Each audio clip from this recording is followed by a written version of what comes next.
तुम रुके हुए हो, लेकिन रुके क्यों हो? या तुमने कभी पूछा खुद से, क्या संसार तुम्हें रोक रहा है? या फिर वो शक्ति जिसने तुम्हें धरती पर भेजा वही तुम्हें थामे हुए है? मैं हूं कृष्ण और आज मैं तुम्हें वह उत्तर देने आया हूं जो तुम वर्षों से खोज रहे हो। तुम्हारी तकदीर रुकी नहीं है, वो बस इंतजार कर रही है कि तुम वह बनो जो तुम वास्तव में हो। जिस बीज में वृक्ष बनने की क्षमता है, अगर वह जमीन पर पड़ा पड़ा रोता रहे तो क्या आकाश उसे छांव देगा? तुम कहते हो मैं प्रयास करता हूं, फिर भी फल नहीं मिलता। लेकिन क्या तुम सही दिशा में चल रहे हो या बस भीड़ की तरफ भाग रहे हो? हर आत्मा का मार्ग अलग होता है, हर आत्मा का सत्य भी। मैं तुम्हें वही मार्ग दिखाने आया हूं जो तुम्हारी आत्मा का है। पहला कारण, अधूरी श्रद्धा। तुम नाम तो लेते हो मेरा, पर विश्वास नहीं करते। तुम पूजा तो करते हो, पर संदेह पालते हो।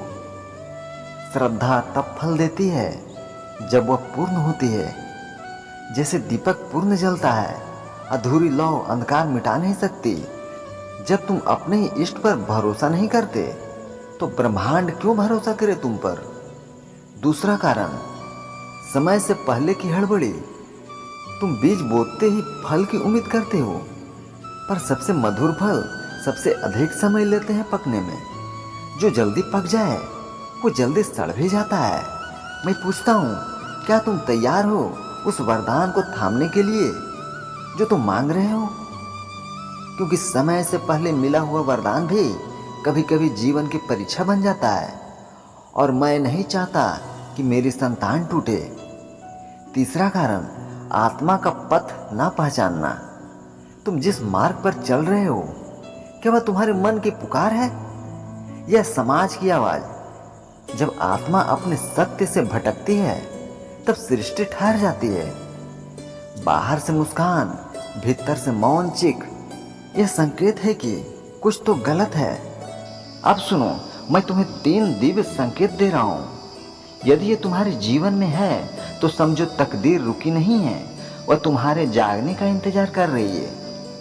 पहला संकेत, अंदर से उठती बेचैनी। जब सब कुछ होते हुए भी भीतर शांति ना हो, यह मेरी पुकार है।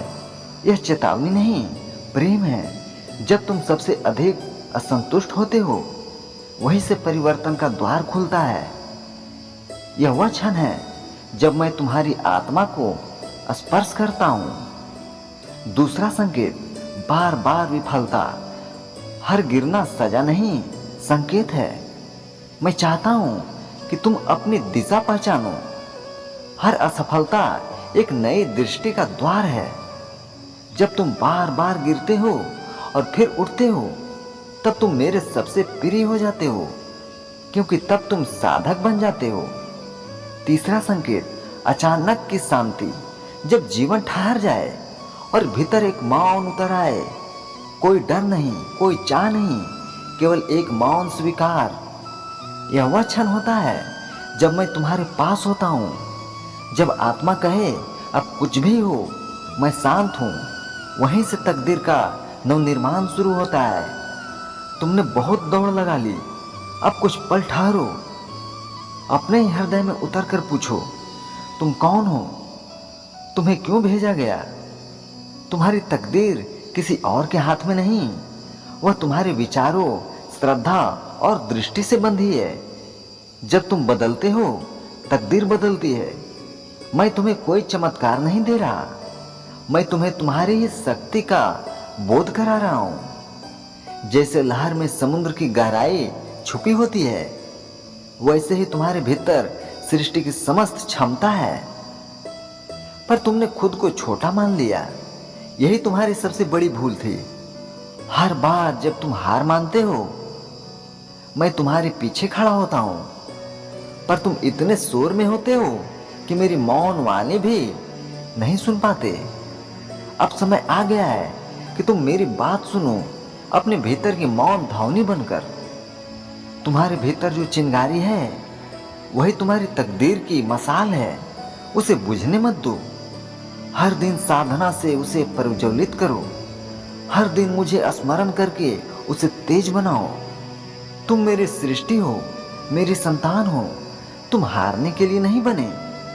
जब तुम अपने भीतर की चेतना को पहचान लेते हो तो कोई भी बाधा तुम्हारा मार्ग नहीं रोक सकता।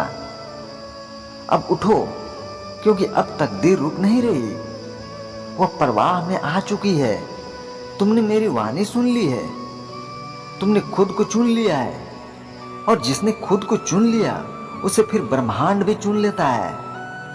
अब अंत में यदि यह वाणी तुम्हारे हृदय में उतरी हो, यदि तुम्हें लगे कि इस जीवन में कोई उद्देश्य है, कोई दिव्यता है, तो हर दिन इसे याद रखो, साधना करो, सेवा करो और श्रद्धा रखो।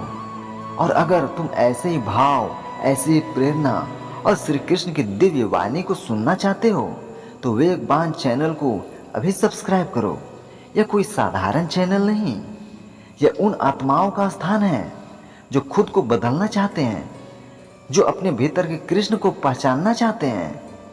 मैं कृष्ण तुमसे कहता हूँ, अब समय है, जागो, क्योंकि तकदीर रुकी नहीं थी, वो बस तुम्हारे उठने की प्रतीक्षा कर रही थी। जय श्री कृष्ण।